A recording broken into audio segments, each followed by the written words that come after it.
is something that is practiced so much within society that people don't even see how bad the damage is. It's done so much, and people sort of accept it, not forgetting it's quite toxic and the damages it leaves behind. You criticize one person about one issue, and another person doing the same issue is promoted. Or when that particular issue hits back at you, conversation changes. You'll complain about a particular person's character or things or behavior they are doing, but you're doing the exact same thing. You may, let's say, be angry and bitter about corruption and all other things that are happening within a place or an environment, but you yourself, you are more corrupt. You may be complaining about exploitation, but you exploit others.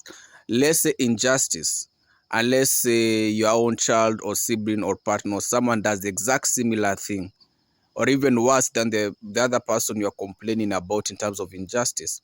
But when your person is caught up in the same mess, you now want to justify, no, this is not like that. You're giving it many, cool, soft names so that the magnitude of the issue is pressed down, and that your person or you end up getting a free ticket because you knew how to deliver and give evidences, quote unquote, to show that you are not doing any different from the other person.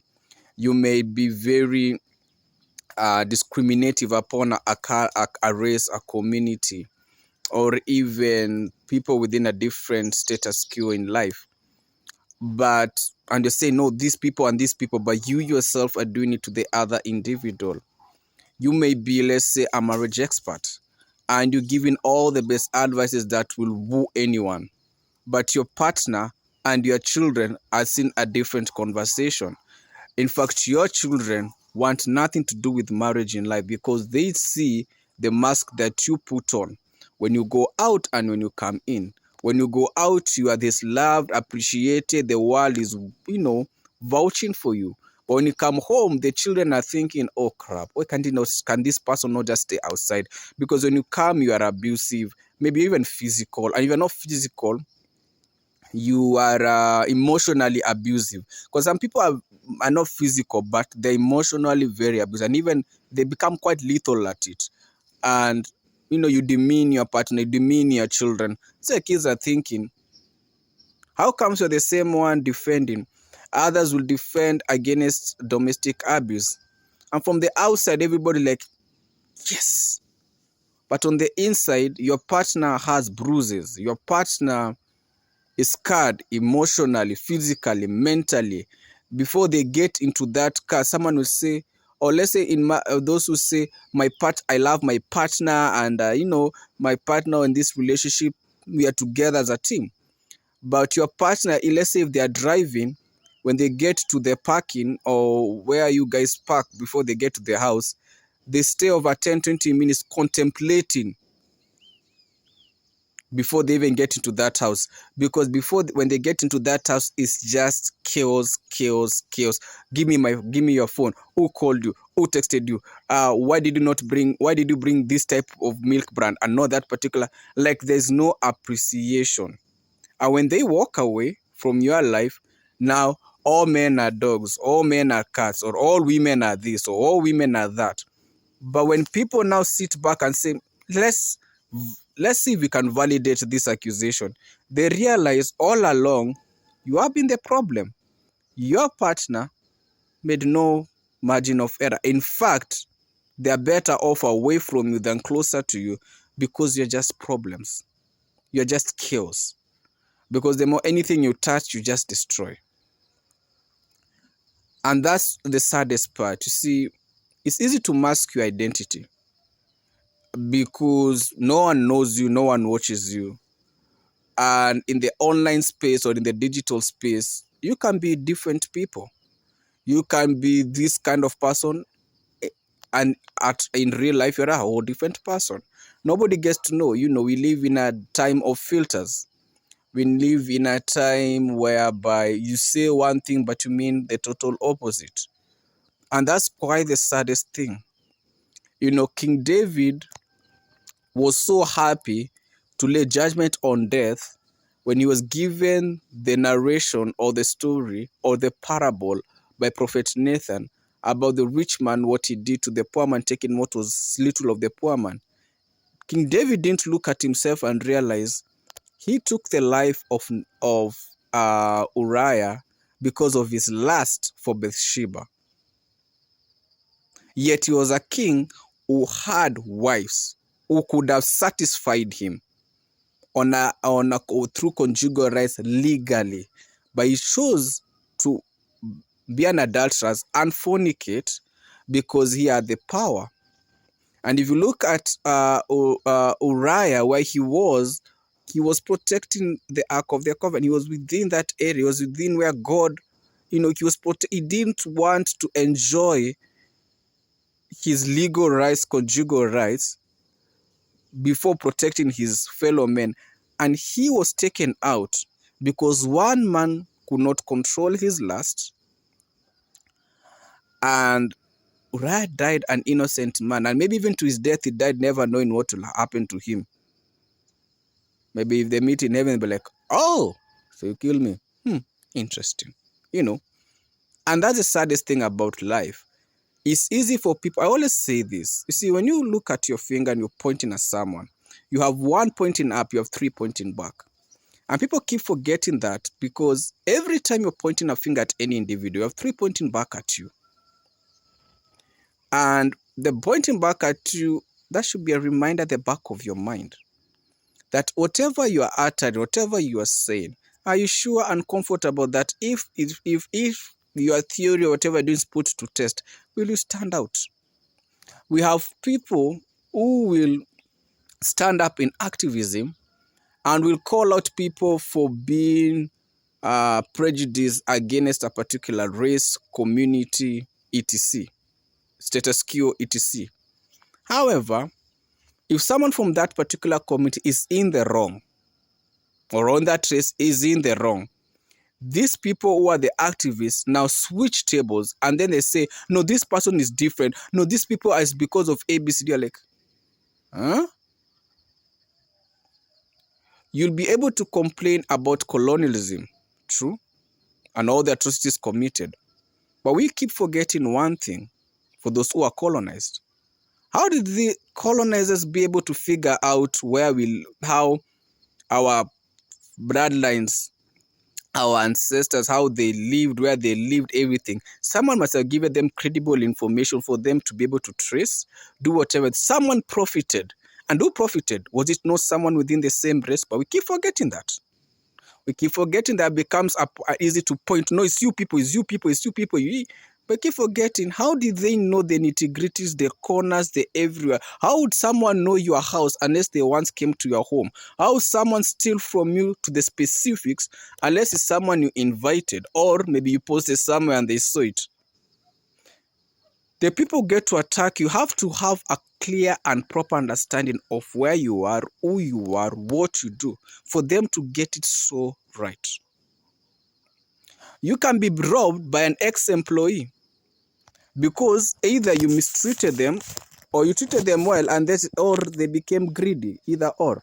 Fact is, people don't get into the specifics unless.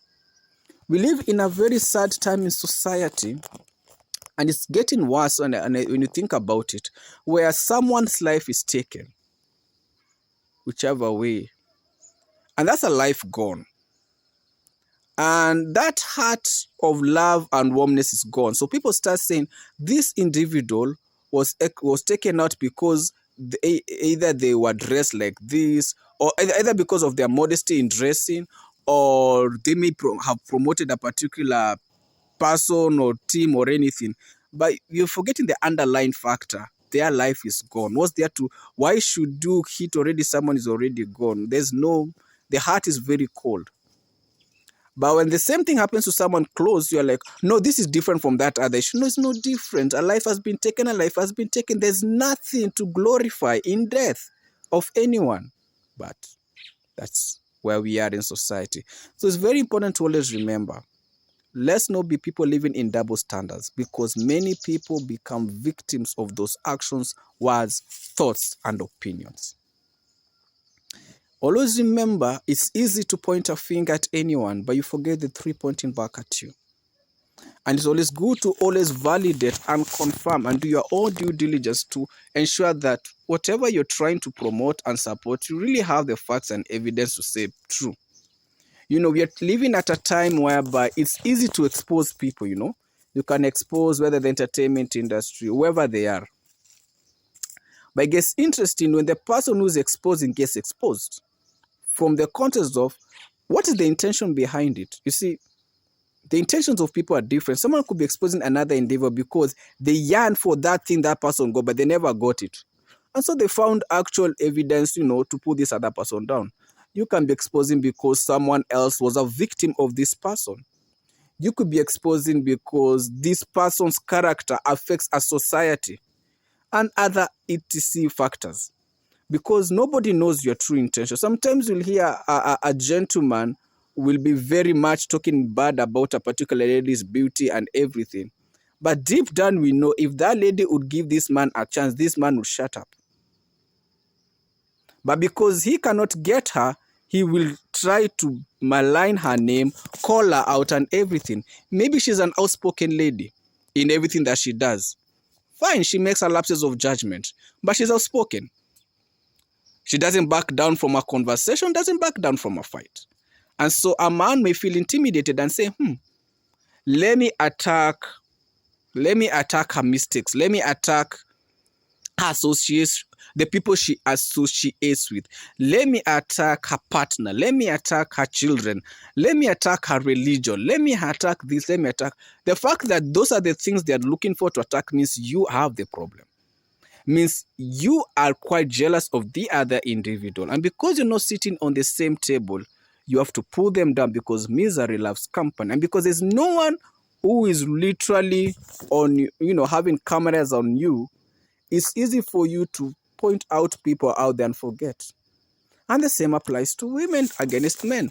You'll see a guy well-dressed, taking care of himself, and the first thing you say, no, that guy has to be gay. That person does not have a wife and kids. No, he has to be a creep. No, good guys are bad. Oh, nice guys are bad. Oh, this or that.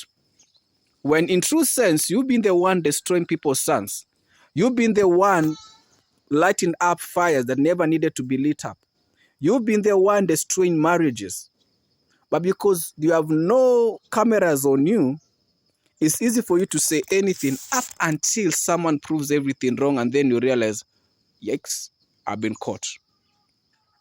Double standards are so bad and are so brutal because the level of damage they leave behind is sad. And it leaves people confused because you start up movements with people and everybody thinks you're together until they see you sitting next to the person who's been oppressing them and you're dining from the same table. And then when people ask you, say, no, sometimes we need to negotiate. No, you already got a kick of whatever money they gave you or whatever other benefits they gave you. It's like when you look at the way history has been distorted to many of us who have from nations that have been colonized, you are given a hero concept of, let's say, the founding fathers. And they're told they fought and everything.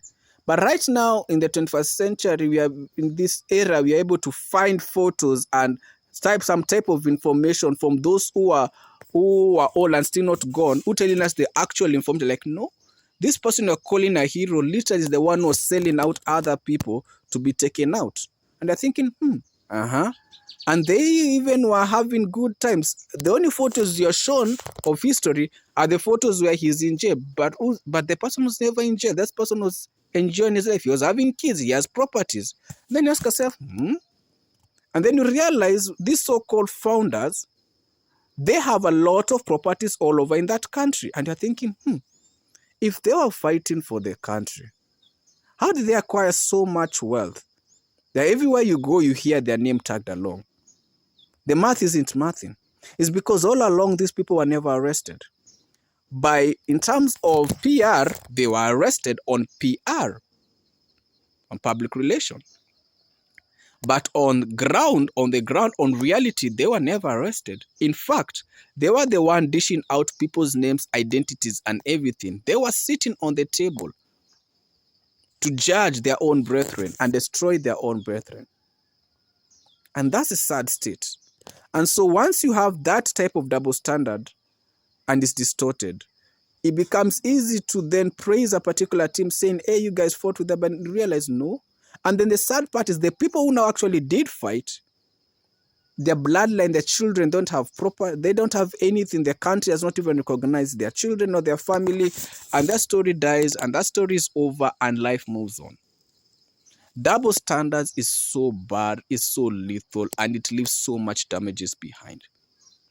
And if you're using the same strength to stand up for something, then go with it all along. You see, Peter was like, Lord Jesus Christ, I will fight for you. We'll do this. No, nothing's going to stop me. I'm going to, we will go. I will not leave you behind. Our Lord Jesus Christ is taken. Peter is gone, like moved. We call it Murife style, missing. He's called out by the maids when he's, trying to warm himself up. He's like, he swears, he curses back. He says, I am not. Then the cock crows, and the Lord Jesus Christ looks at him and like, oh, damn. Yikes. Now he realizes he really did mess up big time.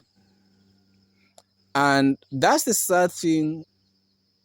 And we see this in families. We see this among relatives about, nuclear and extended family. Oh, we are with you. We support you. Oh, this person is bad. This person is bad. But this person telling you that person is bad, one, they are the worst. They are always finding information against other people. They're always finding information to undermine other people. But there's a lot of information about them doing even worse to other people.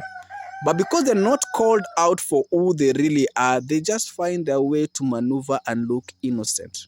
But these people are the ones even 10 times guilty as charged. Let's look at it in terms of religion or faith. You say, this type of people have broken all the 10 commandments. Good. But when you look at that church or that ministry or that congregation, those members, they're doing the exact same thing. The only thing they're doing it by night. If you look at the book of Ezekiel, by day, all these men and women of God in quote, were perfect, they believed in God. But when God shows behind the curtain and he sees what they are really doing, what the 70 men are doing as they're worshiping towards the east, as the women are crying, weeping for Tammuz, is thinking, yikes. But this guy is by day and this guy is by night. But that's what people do. Two faces, different places or different stages. We have most of these homes around us, you will see a perfect family, a husband and a wife and anything. But it could be, it's kind of a lavender kind of a marriage where they are playing the LGBTQ side of the play and you don't know that side, but they have the face. And the child even may not even have knowledge of it. Only later on someone realizes, wait, hold up. This uncle, auntie, this friend always comes. Is it like friend? But they're not friends. They're just actually their partners. The marriage is just a caveat just to, hush everyone off. Or it could be a family of abusers where they use their child as a lure to lure other people. Maybe the kid is even trafficked, but you never even know that. You see, sometimes people look at traffickers like this lonely man, young, lonely man or lonely woman. But people keep forgetting the worst traffickers come as a couple. They come with a child, whether it's a 5-year-old child, 10-year-old kid, or whether the child is theirs or trafficked. And they will come and they will laugh with you. They will dine with you. Or they will, they'll even warn you about trafficking and be careful. These other people are like this. But they are the actual traffickers. And if you slip and slide, they say, oh, let's say you have your little boy or a little girl, they want to go to the washroom. Like, I'm even taking my little child to the same washroom. They can go together. Unless you're okay. If you're not okay, it's okay. And like, oh yeah, I trust you. I can see a couple. And they go with their kid and their kid is gone. Or their kid is abused.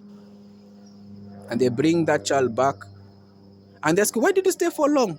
It was like, this kid, these kids out there, my child, But that time your child has been done. But you didn't notice that all up. You gave judgment on a person who was single and a lady was single, but you didn't look at even the couple. You didn't even look at an older couple. You have to be very careful. And you have to be very honest with yourself. You see, the only way to figure out all this issue of double standards, you have to look within yourself. Are you who you say you are, or are you who you want people to perceive? And that's very important. When we're thinking about double standards, are you who you say you are? Do you do what you say you do? Or is it a perception that you give for people to run with, but behind the scenes, you are who you say or claim to be against? If you can't be honest with yourself and authentic, then double standards are pieces from the same cloth. It's just a matter of time before someone figures it out. And sometimes the painful thing about double standards is people may never figure you out. They may have red flags about you until you're gone and left the world, and then now people start coming from everywhere hiding and like, whew, now we are alive. Now we can say our story. It's quite sad that some people can never tell their story because they're scared of who you are and how powerful and how connected you are and how much you can move masses. Until you're gone, now people start popping from nowhere. I'm like, now I can give my and look at some of these revelations we get to hear about people after they are gone. And you really, why could they not say it when the person alive? Then you think about it, you see, when these people are alive, they did amass a lot of power and influence. So they could really have done more damage to these people. So let's look at it from that angle.